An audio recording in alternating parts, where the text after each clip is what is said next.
नमस्कार। आज हम फाइनेंस यानी वित्त की दुनिया में थोड़ी गहराई से उतर रहे हैं और हमारे सफर का गाइड है एक बहुत ही बड़ी किताब, इनसाइक्लोपीडिया फाइनेंस। हमारे पास ना इसकी कुछ समीक्षाएं हैं, कुछ इसके बारे में डिटेल्स हैं जो हमें समझने में मदद करेंगी कि ये किताब आखिर है क्या। तो आज हमारी कोशिश ये समझने की है कि भाई ये किताब क्या भला है, इसमें ऐसा क्या खास है, किसको इससे सबसे ज्यादा फायदा हो सकता है, और हाँ, क्या इसकी कुछ कमियां भी हैं जिनके बारे में हमें जानना चाहिए। तो चलिए इन स्रोतों को खंगालते हैं, जरा देखते हैं क्या मिलता है। तो सबसे पहले शुरुआत करते हैं इसके साइज से। ये कितनी बड़ी है और मतलब मोटे तौर पर क्या-क्या है इसके अंदर? हाँ, ये वाकई में एक बहुत आप कह सकते हैं भारी भरकम और व्यापक किताब है। आप अंदाज़ा लगाइए, इसमें 2400 से भी ज़्यादा परिभाषाएं हैं फाइनेंस के शब्दों और कॉन्सेप्ट्स की। और सिर्फ परिभाषाएं नहीं, फाइनेंस के अलग-अलग एरिया पर 70 से ज़्यादा रिसर्च पेपर्स भी शामिल है। और तो और जो ज़रूरी फाइनेंशियल फॉर्मूला होते हैं ना, उनकी पूरी डेरिवेशन, मतलब वो कैसे बने, ये भी समझाया गया है। बाप रे! 2400 परिभाषाएं और 70 से ज्यादा रिसर्च पेपर्स। ये तो हाँ, और इसे एडिट किया है चेंग फ्यू ली और एलिस सी ली ने, जो फाइनेंस फील्ड के जाने माने नाम है। अच्छा। तो ये आंकड़े तो अपने आप में काफी इंप्रेसिव हैं। मतलब ये साफ है कि ये सिर्फ एक डिक्शनरी या शब्दकोश नहीं है। ये जो कॉम्बिनेशन है ना, परिभाषाओं का और फिर इतने सारे रिसर्च पेपर्स का, ये थोड़ा अलग है। बिल्कुल, और यही मेरे ख्याल से इसकी सबसे बड़ी खासियत भी है। ये सिर्फ आपको शब्दों का मतलब नहीं बताती, ये फाइनेंस के लगभग हर एरिया को कवर करती है। आप सोचिए, investment analysis, portfolio management, corporate finance, international finance, asset pricing, derivatives, real estate, risk management, सब कुछ है इसमें। इसका पहला एडिशन आया था 2006 में और तब से ये एक जरूरी रेफरेंस बुक बनी हुई है। और जैसा आपने कहा, ये जो दोहरापन है ना, कि तुरंत जानकारी भी मिले और गहराई भी, यही से बाकियों से अलग करता है। ये दोहरापन, हाँ, ये वाकई इंटरेस्टिंग है। मतलब मान लीजिए मुझे जल्दी से किसी फाइनेंशियल टर्म जैसे आर्बिट्राज का मतलब जानना है, तो मैं फटाफट परिभाषा देख लूं। लेकिन अगर मुझे समझना है कि ये आर्बिट्राज स्ट्रैटेजीज कैसे काम करती हैं या इसके पीछे की थ्योरी क्या है, तो उसी किताब में मुझे उससे जुड़े रिसर्च पेपर्स भी मिल जाएंगे। वाह, ये तो सीखने वालों के लिए बहुत ही बढ़िया है। हाँ बिल्कुल, इसकी बनावट की यही खूबी इसे बहुत पावरफुल बनाती है। आप जैसे जानना चाहते हैं कि बीटा क्या है, तो आपको तुरंत साफ शब्दों में परिभाषा मिल गई।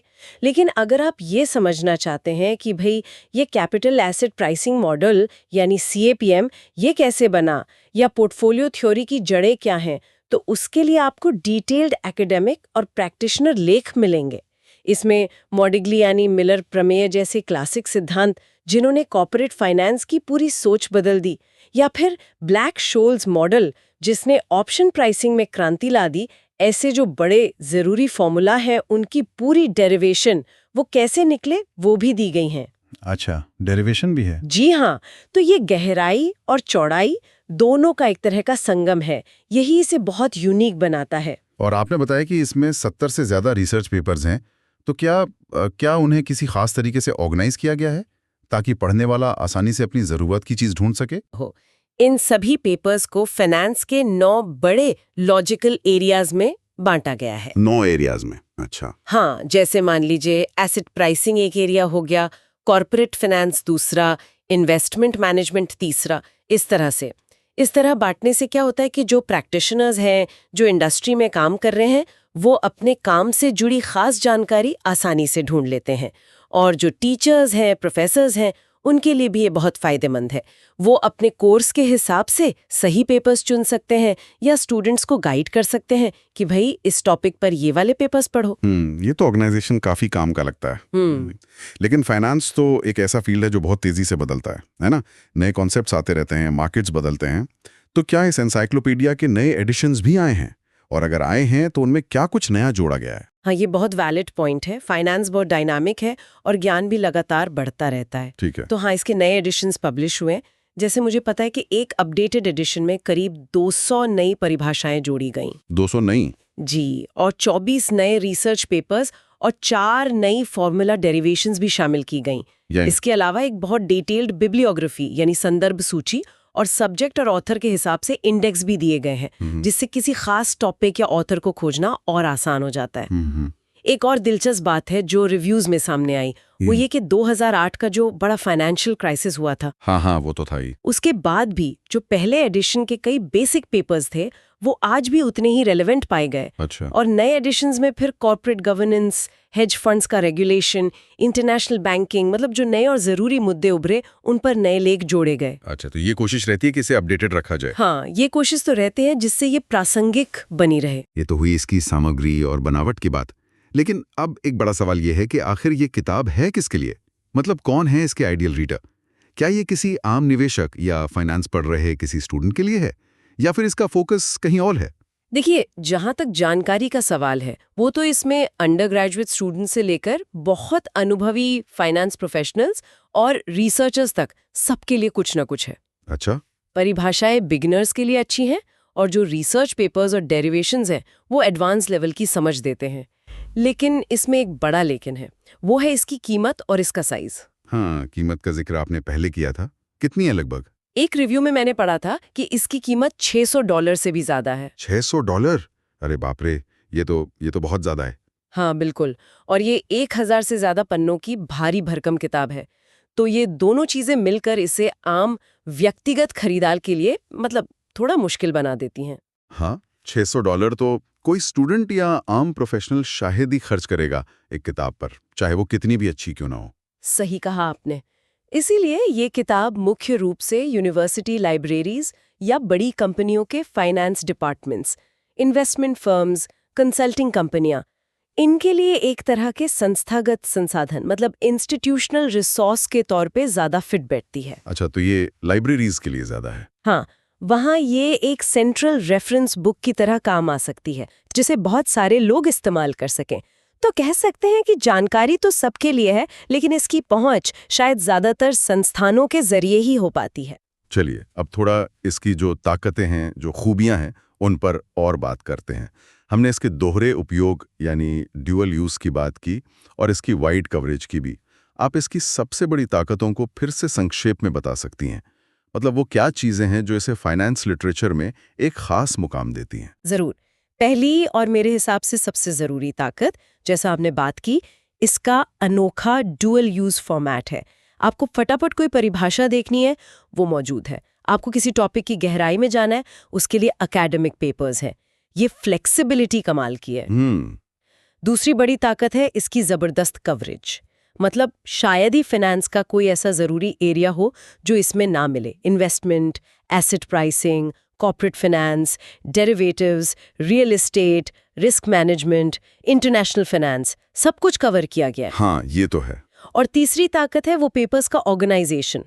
9 अलग-अलग कैटेगरीज में बटे होने से इसे पढ़ाना, पढ़ना और प्रैक्टिकल काम में रेफर करना बहुत आसान हो जाता है। सही बात है। ये सिर्फ जानकारी का एक ढेर नहीं है, बल्कि बहुत सोच समझकर व्यवस्थित किया गया ज्ञान का भंडार है। लेकिन कहते हैं ना, हर सिक्के के दो पहलू होते हैं। इतनी सारी खूबियों के बाद क्या इसकी कुछ कमजोरियां या प्रैक्टिकल दिक्कतें भी हैं जिनके बारे में हमें पता होना चाहिए? हाँ, कुछ सीमाएं तो हैं जिन पर ध्यान देना जरूरी है। पहली, जिसकी हमने अभी बात की, इसकी बहुत ज्यादा कीमत और इसका भारी भरकम साइज। ये चीजें इसे ज्यादातर व्यक्तिगत खरीदारों की पहुंच से बाहर कर देती हैं। हाँ, ये तो स्पष्ट है। दूसरी बात, एक समीक्षक ने ये पॉइंट उठाया था कि इसकी जो बिब्लियोग्राफी है यानी संदर्भ सूची, वो अल्फाबेटिकल ऑर्डर में है। उनका कहना था कि अगर ये विषय के हिसाब से ऑर्गेनाइज होती तो रिसर्चर्स के लिए किसी खास टॉपिक पर और जानकारी ढूंढना ज्यादा आसान होता। अच्छा, ये एक स्ट्रक्चरल सुझाव है। हाँ, एक सुझाव है जो शायद आगे के एडिशंस में काम आ सकता है। और तीसरी, जो शायद सबसे बड़ी चुनौती है, वो फाइनेंस फील्ड के नेचर से जुड़ी है। ये फील्ड इतनी तेजी से बदलती है, नए रेगुलेशंस आ जाते हैं, नए फाइनेंशियल प्रोडक्ट्स बन जाते हैं, नई थ्योरीज आ जाती हैं। हाँ, ये तो है, हर दिन कुछ नया। तो ऐसे में किसी भी छपी हुई एनसाइक्लोपीडिया के लिए हमेशा हर पल पूरी तरह से अप टू डेट रहना ये लगभग नामुमकिन है। बात तो सही है। इसके लिए आपको लगातार नए एडिशंस पर निर्भर रहना पड़ता है, और फिर भी हो सकता है कि जब तक एडिशन छपे तब तक कुछ और नया आ जाए। ये एक लगातार चलने वाली चुनौती है। ये बात तो बिल्कुल सही है। प्रिंटेड किताबों की ये सीमा तो रहती ही है, खासकर इतने डायनामिक फील्ड में। अच्छा, अब मान लीजिए किसी की दिलचस्पी फाइनेंस के एक बहुत खास पहलू में है, जैसे कि फाइनेंशियल मॉडलिंग। वो सिर्फ मॉडलिंग पर फोकस करना चाहता है, तो क्या ये इंसाइक्लोपीडिया उसकी सारी जरूरतें पूरी कर देंगी, या फिर इस स्पेसिफिक एरिया के लिए कोई और बेहतर ऑप्शन या सप्लीमेंट है? ये अच्छा सवाल है। अगर किसी का फोकस सिर्फ और सिर्फ फाइनेंशियल मॉडल्स बनाने पर है, उनके पीछे के गणित पर है, उनकी तकनीकी बारीकियों पर है, तो शायद फ्रैंक जे फबोजी का एडिट किया हुआ 3 वॉल्यूम्स का सेट है एनसाइक्लोपीडिया ऑफ फाइनेंशियल मॉडल्स, वो एक ज्यादा बेहतर या कम से कम एक बहुत अच्छा सप्लीमेंट हो सकता है। अच्छा, फबोजी का set encyclopedia of financial models. जी हाँ, ये सेट खास तौर पर मॉडलिंग पर ही फोकस्ड है। इसमें आपको asset pricing models, bond valuation की तकनीकें, ट्रेडिंग कॉस्ट कैसे निकालें, वोलैटिलिटी मॉडलिंग, ऐसे टॉपिक्स पर करीब 127 डिटेल्ड एंट्रीज मिलेंगी। 127 एंट्रीज सिर्फ मॉडलिंग पर? हाँ, तो जहां एनसाइक्लोपीडिया ऑफ फाइनेंस आपको फाइनेंस का एक पूरा बड़ा नजारा देती है, वहीं फबोजी का सेट मॉडलिंग की दुनिया में बहुत गहराई तक जाता है। समझ गया। तो दोनों की अपनी अपनी जगह है। बिल्कुल, एक पूरक की तरह काम कर सकते हैं या जरूरत के हिसाब से चुना जा सकता है। ये जानना भी बड़ा दिलचस्प है कि हमारे जो स्रोत थे उनमें इस एनसाइक्लोपीडिया की सामग्री के आधार पर हिंदी यूट्यूब चैनल के लिए कुछ कंटेंट आइडियाज भी सुझाए गए हैं। ये दिखाता है कि इस तरह की गहरी जानकारी को भी सरल बनाकर आम लोगों तक पहुंचाया जा सकता है। बिल्कुल बिल्कुल, इस तरह के जो घने एकेडमिक काम होते हैं ना, उनसे भी आम लोगों के सीखने के लिए बहुत कुछ निकाला जा सकता है, अगर सही तरीके से पेश किया जाए। उदाहरण के लिए स्रोतों में कुछ आइडियाज दिए गए थे, जैसे छोटे छोटे वीडियोस बना सकते हैं, शॉर्ट्स या रील्स टाइप के, जो समझाएं, मान लीजिए एनसाइक्लोपीडिया ऑफ फाइनेंस से 10 जरूरी फाइनेंस टर्म्स आसान भाषा में। हाँ, ये तो अच्छा आइडिया है। या फिर ब्लैक शोल्स या मोडिग्लियानी मिलर जैसे जो मशहूर लेकिन मुश्किल फॉर्मूले हैं, उन पर एक क्रैश कोर्स टाइप का वीडियो जिसमें आसान उदाहरणों का इस्तेमाल हो। या फिर जो 9 बड़े एरियाज बताए थे मैंने इस एनसाइक्लोपीडिया में, हाँ, उन पर एक छोटी वीडियो सीरीज बन सकती है। हर वीडियो एक एरिया पर फोकस करे। या फिर एक तुलना वाला वीडियो भी हो सकता है कि भाई एनसाइक्लोपीडिया फाइनेंस और एनसाइक्लोपीडिया फाइनेंशियल मॉडल्स में क्या फर्क है, किसे कौन सी चुननी चाहिए। ये सारे आइडियाज को काफी प्रैक्टिकल लगते हैं। हाँ, और ये आइडियाज दिखाते हैं कि कैसे इस तरह की बड़ी रेफरेंस बुक्स का इस्तेमाल करके मुश्किल फाइनेंशियल कॉन्सेप्ट्स को आम दर्शकों के लिए आसान बनाया जा सकता है। ये इस किताब की अपनी क्लैरिटी और गहराई का भी एक सबूत है कि इससे प्रेरित होकर कंटेंट बनाने के आइडियाज भी आ रहे हैं। तो आज की इस पूरी बातचीत, इस गहन पड़ताल का अगर हम सार निकालें तो क्या निकलता है? अगर हमें एनसाइक्लोपीडिया फाइनेंस को कुछ लाइनों में समेटना हो तो हम क्या कहेंगे? संक्षेप में कहूँ तो एनसाइक्लोपीडिया ऑफ फाइनेंस के ज्ञान का एक वाकई बहुत प्रभावशाली और बहुत व्यापक संग्रह है। और इसकी सबसे बड़ी खूबी, जैसा हमने बार बार कहा, यह है कि ये तुरंत जानकारी यानी परिभाषाओं के रूप में और गहरी समझ यानी रिसर्च पेपर्स और डेरिवेशंस के रूप में दोनों ज़रूरतें एक ही जगह पूरी करती है। ये स्टूडेंट्स, टीचर्स, रिसर्चर्स और इंडस्ट्री प्रोफेशनल्स सबके लिए एक बहुत ही कीमती और वर्सेटाइल रिसोर्स है।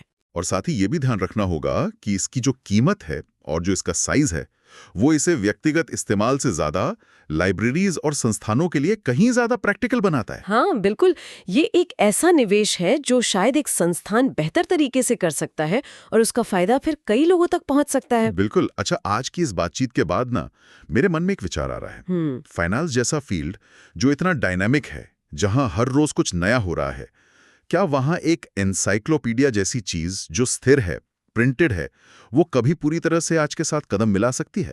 या फिर हमें ज्ञान पाने के लिए हमेशा नए, ज्यादा फ्लेक्सिबल और डायनामिक तरीकों पर निर्भर रहना होगा, जैसे ऑनलाइन रिसोर्सेज हैं, रियल टाइम डेटा है, एक्सपर्ट ब्लॉग्स हैं? क्या ये नए तरीके इन पारंपरिक रेफरेंस बुक्स के पूरक बनेंगे, या हो सकता है किसी दिन उनकी जगह ही ले लें? ये सोचने